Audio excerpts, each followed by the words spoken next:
Ah, j'ai des grands pieds. J'ai toujours dit que j'avais des trop grands pieds.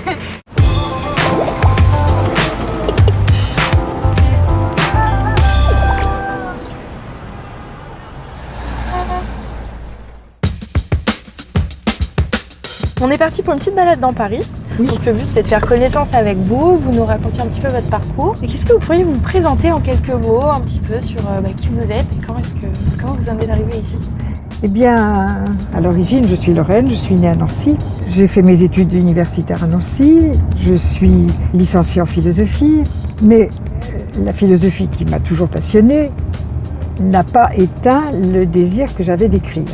J'ai toujours eu à l'horizon le moment où je pourrais me mettre à écrire, parce que je me suis mariée à 20 ans, j'ai eu aussitôt 3 enfants en 4 ans.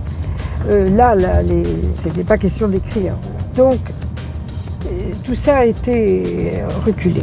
C'était ma vie de mère de famille que j'ai vécue pendant 7 ans. Mais avant mon mariage, j'avais aimé quelqu'un d'autre, dont j'avais été séparée par un prêtre. À ce moment-là, on disait un directeur de conscience, parce que cette personne était une femme. Donc il avait dit c'est impossible, c'est pas envisageable. Et en plus, si vous vous obstinez, vous lui ferez perdre Dieu. Bon. J'étais quand même assez influencée par l'Église catholique à ce moment-là. Je ne l'ai pas tellement cru, mais j'ai cédé à ce qu'il me disait de faire. J'étais quand même désespérée. Quand même, je voulais vivre avec elle et j'étais désespérée. Et puis, un jour où j'étais particulièrement désespérée, justement, un de mes confrères en philosophie de l'université, donc un de mes confrères, me dit cette chose ahurissante. Je ne vous aimerai jamais, mais voulez-vous être ma femme? C'est ahurissant. Mais moi, comme je n'avais pas envie d'être aimée par quelqu'un d'autre, j'ai dit voilà, c'est providentiel, je dis oui. Et je me suis mariée et j'ai eu 3 enfants. Mais au bout de 5 ans, je lui ai parlé de ma vraie vie intérieure. Et nous avons parlé pendant 2 ans et nous avons divorcé très calmement. Il était philosophe aussi, moi aussi, et la femme que j'aimais était philosophe aussi. Et moi, j'ai retrouvé la femme que j'aimais et nous nous sommes installés en 1960 dans le Vaucluse, dans un village de 45 habitants, Saumâtre de Vaucluse, un lieu magnifique, très très beau, désert, mais pas très loin de l'île sur la Sorgue. Quelque chose qui était propice un petit peu Oui, à cette nouvelle vie. Oui, absolument. Puis on avait trouvé une maison qui nous plaisait, dans un panorama des successions de collines, c'était les monts de Vaucluse, c'était vraiment magnifique. Et là, nous y avons vécu 24 ans.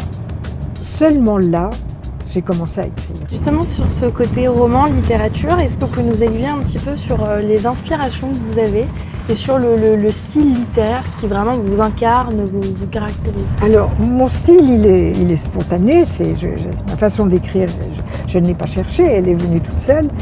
Mais ce que je me suis promis à moi-même, ne jamais écrire de la fiction.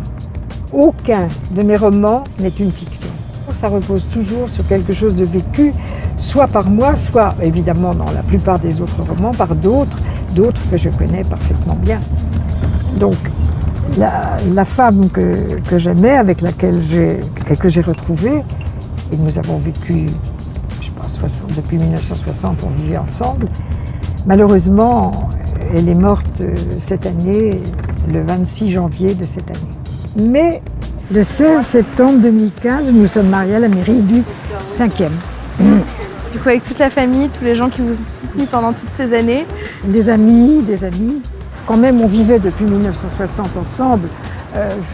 Il y avait le mariage pour tous, il fallait le prendre. Il fallait venir préparer le mariage au bureau des mariages. Donc on était allés au bureau des mariages et il y avait une personne qui était dédiée à ça.